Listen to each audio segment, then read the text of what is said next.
Hi everyone, welcome to my life coaching and self-healing channel. Today we're going to be talking about breaking the cycle of overwhelm. So first, let's talk about overwhelm. Overwhelm is being overcome by your thoughts and feelings. And oftentimes it's brought on by stress in our lives, which could be life changes, challenges at work, in your relationships, pressure, expectations, shoulds, expectations and pressure that we put on ourselves in all the different areas of life that we can control and things that are outside of our control, like life experiences and events, as well as trauma and things that are going on in the world. So, in order to stop this cycle, first we have to identify what our overwhelm cycle is. So I'll be our case study today. I'm going to let you know what it looks like when I get overwhelmed. And so I'll start that off with how I'm doing when I'm doing well. When I'm doing well, I'm like, whoa, I'm doing a lot of stuff that I care about. I'm managing it all. I feel optimistic. I feel like I'm in line with my purpose.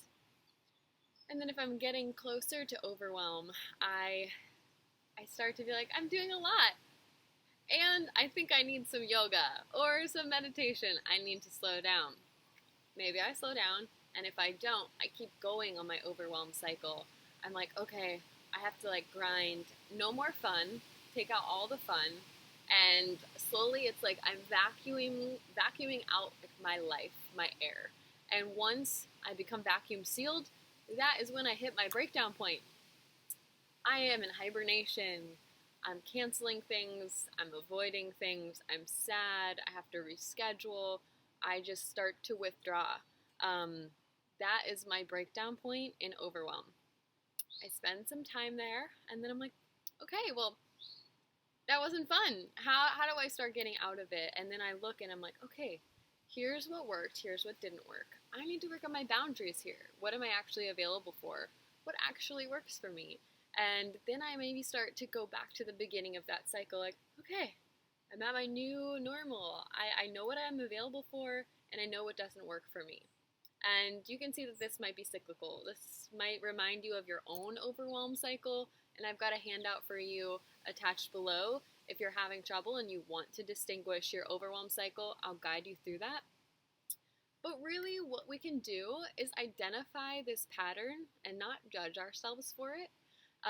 Things are going to happen in life, and to have that awareness is such a blessing. So starting with awareness, distinguishing what our cycle is, acknowledging and recognizing that you're in it.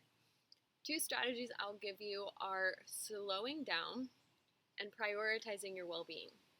So for me, prioritizing my well-being looks like sleeping at least 7.5 hours every night, eating good whole foods, things that I feel like I'm really nourishing my body, I'm allowing myself to have sweets and things that feel good, and I'm prioritizing vegetables and colors, all that jazz.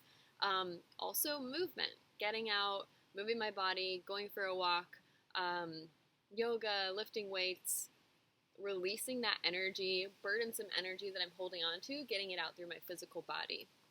And meditation, so important for me.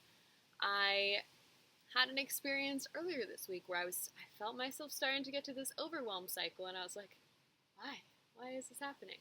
I was judging myself for feeling overwhelmed, and I decided okay, let's sit. So I took 20 minutes and I just sat outside and focused on my breath, focused on meditation, and I allowed myself to be with my thoughts, to experience what was present for me, and I realized I had a lot of stuff I was excited about, and I was committing myself to too much. I started to feel trapped. I started to feel that vacuum sucking my air away, sucking the fun out of something that was really fun. So from there, I just picked 2. I picked 2 priorities, and I let everything else go. And after being with that, I started to feel the pressure release, the fun come back, and that's super important to me. So slowing down, taking the time to really acknowledge your experience, and for me, I like to write it down, get things out of my head. So write it down, maybe you need to talk it out, you call someone, a trusted friend or family member, and So that would be the meditation strategy, prioritizing your well-being, and also slowing down. So whatever it is for you, your well-being list might be something else. But just taking the time to maybe write down what's essential for your baseline well-being and keeping a mental note or tracking, writing down, am I doing this? Am I sleeping 8 hours? Am I eating nutritious food? Am I moving my body? Am I releasing energy? Am I having fun and connection?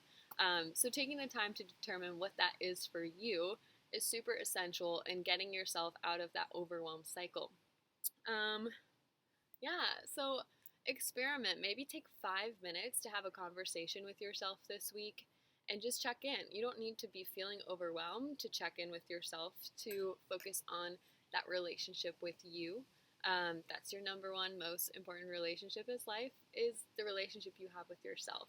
So taking 5 minutes to just sit down and be with yourself, to distinguish what it is you're experiencing and what it is that you need to have well-being at your center point. All right, I hope you enjoyed this video. I also have a document to help you distinguish your overwhelm cycle, as well as how to process and be with those feelings. If you've got any questions, please reach out. I would love to hear from you. Also, any requests, let me know. All right, team, have a wonderful weekend.